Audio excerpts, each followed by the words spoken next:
Quella del Sestriere è una torre famosa. La sua fama è nata dal candore delle nevi. Ogni notte la neve cancella le strade e le piste e ogni mattina la macchina spazza via la neve ed apre nuove strade. Al primo sole gli ospiti lasciano gli alberghi e vanno verso i campi di pattinaggio, le piste da sci o le vette del Sises e della Banchetta. Qui la montagna è tranquilla, tollerante, senza insidie, come un gigante rassegnato che nessuno più teme. Le sue cime sono placide stazioni di funivie e il brivido degli abissi è compreso nel prezzo del biglietto. I più piccini prendono il caffè latte e vanno a scuola, dove li aspetta la maestra di pattinaggio. Una maestra che assomiglia più a Sonia Enie che alla maestrina della penna rossa di Edmondo De Amicis. È una scuola dove tutti vanno volentieri e dove non ci sono ultimi della classe.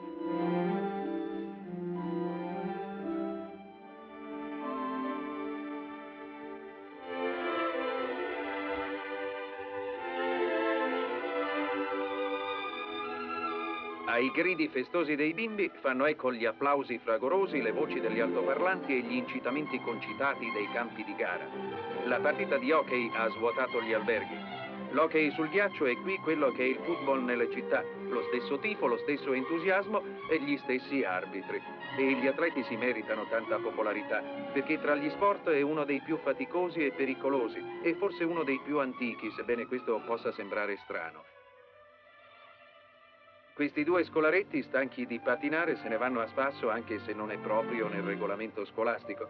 In fondo non c'è nessun pericolo e in ogni caso ci pensa San Bernardo, il protettore degli sciatori grandi e piccini. I campioni sono impegnati in una gara di slalom. Il Sestriere vive la sua giornata sotto il segno dello sport. Chi non è atleta è allenatore, organizzatore, cronometrista, sportivo e tifoso comunque. Si parla in tutte le lingue di percorsi, di sciolina, di tempi e di scalogna. E poi ci sono gli altri, quelli che per la prima volta hanno calzato gli scarponi e cominciano a muovere i primi passi con gli sci. E già lo fanno con impegno e serietà, sotto la guida di maestri esperti e pazienti che ogni anno regalano alla montagna nuovi sciatori.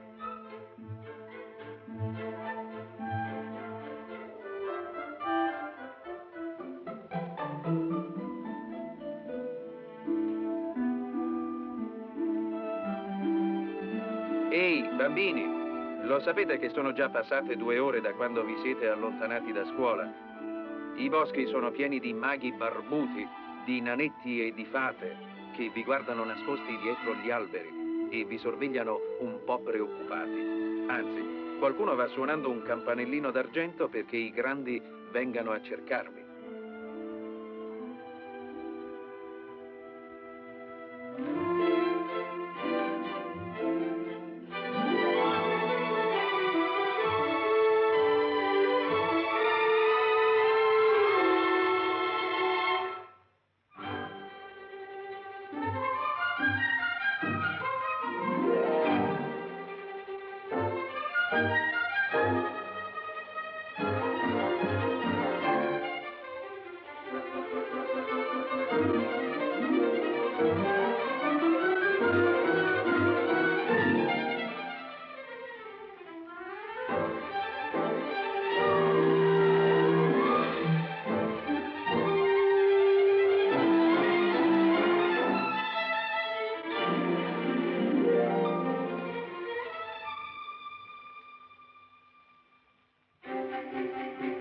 E come nelle fiabe arriva una slitta trainata da cani forti e buoni. Si va verso casa in una candida distesa di neve come se si tornasse dal Polo Nord, accompagnati dall'abbaiare dei cani e dal festoso scampanio delle sonagliere.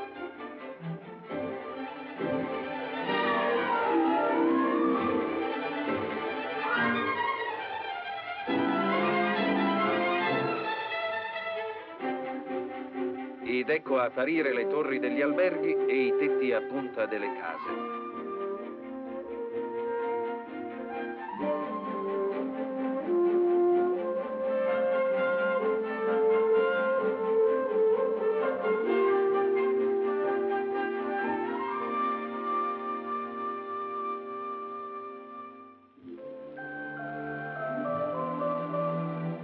Le piste adesso sono quasi deserte. La gente si allinea sulle sdraie, immobile davanti alla maestà della montagna.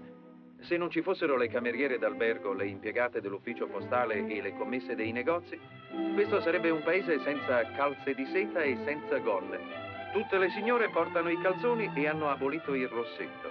È l'abbronzatura della pelle quella che più conta e l'ultimo sole del pomeriggio la dispensa ancora generosamente.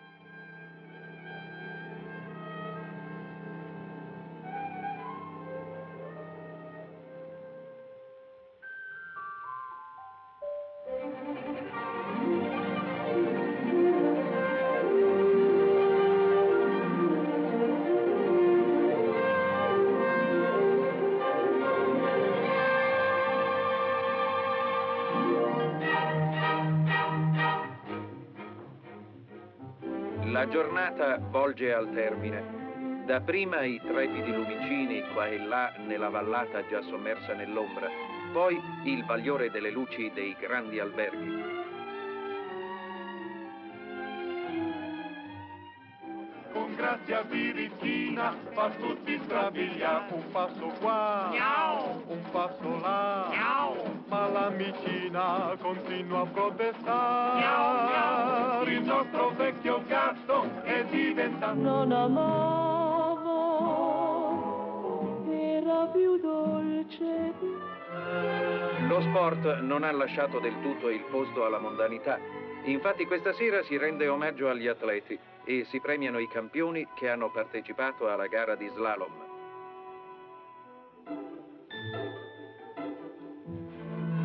Ed ora, bimbi, a dormire, perché s'è fatto tardi.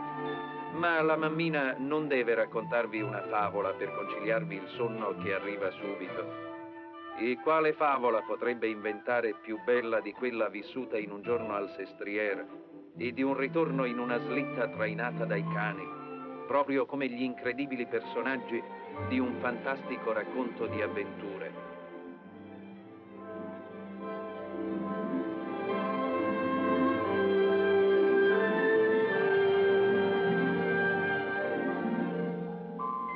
E non è forse un sogno questa fiaccolata di 1000 luci d'argento, come se la notte avesse regalato agli uomini tutte le sue stelle?